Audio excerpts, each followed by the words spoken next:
So after we have done our practice painting of a pumpkin, now we are going to be ready to do our person. Now, I know that the clothing in the background are going to be in a vibrant color, but the person itself is going to be in grayscale.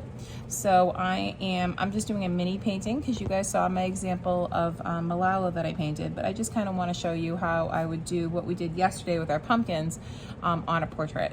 So just like yesterday, I'm going to start by dipping my brush into some water and then a little bit of black. And I'm gonna go around the edges a little first because I know it's gonna be dark to start. I'm gonna tame that black down with some water, but I'm gonna go around the edges first so that I can kind of have a smidge of an outline, and then I can kind of like paint by number. I can kind of thin out that black and get it into a light gray. So I won't have to dip my brush into much paint at all, because I have that black outline on the left that I can kind of pull from with a wet brush as I go and bring that light gray hue that I want for my first layer into my person. Now I just made a mistake. I realized, guys, the only part I should leave white is the white of the eye. I just went over the white of the eye there.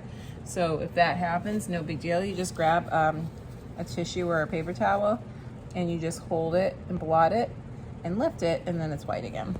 Okay, I was going too fast. So now I'm gonna go and I'm really painting this light gray over everything except for her, the whites of her eyes. And again, I'm really just pulling from the gray, or the black, excuse me, outline that I painted to start with on the left for a good portion of her. Black is a strong color, so you really wanna be gentle and get comfortable with this. So now I'm going to continue to pull over here so I get my first light. Now it would take me a long time to do this whole painting, so I'm going to pretend I pulled that light, but I would get that light gray over her entire neck, face, hair, except for the whites of her eyes.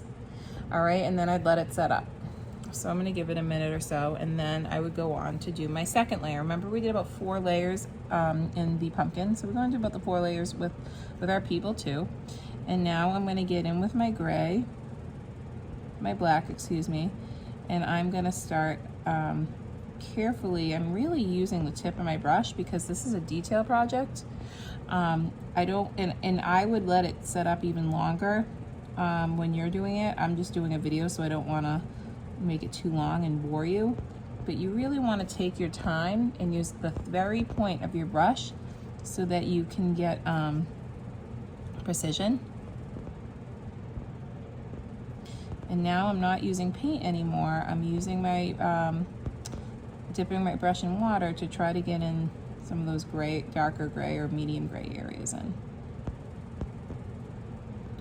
And you know, you're looking at your photocopy and you're saying, okay, where are the shadows? And you're trying to kind of match them up, you know, as close as you can to what you see in your photograph. And now I think I'm gonna let it set up for a little bit.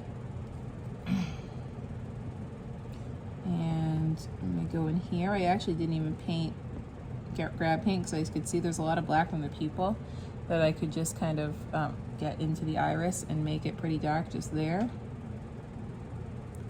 And I'm really starting to build on these grays.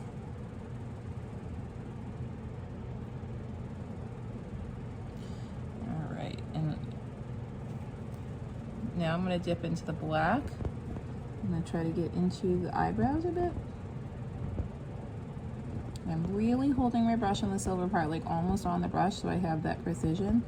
And I'm really taking my time so that I have a neat painting and I keep the person's face looking like the person, and really just start to lay in some of those values as I look at the picture.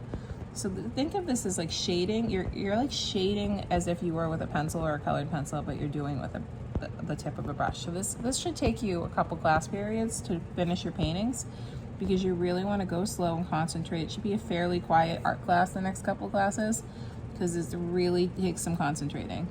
Now with this girl, Actually, I'm going to save that for the next video. So you just want to continue to build up those layers and take your time. Like I said, it should probably take you a couple of classes to paint your person, because you really want to give some wait time in between layers, and you really want to use that tip when you get into the darker grays and your blacks so that you really keep the integrity of the face. Enjoy your art time.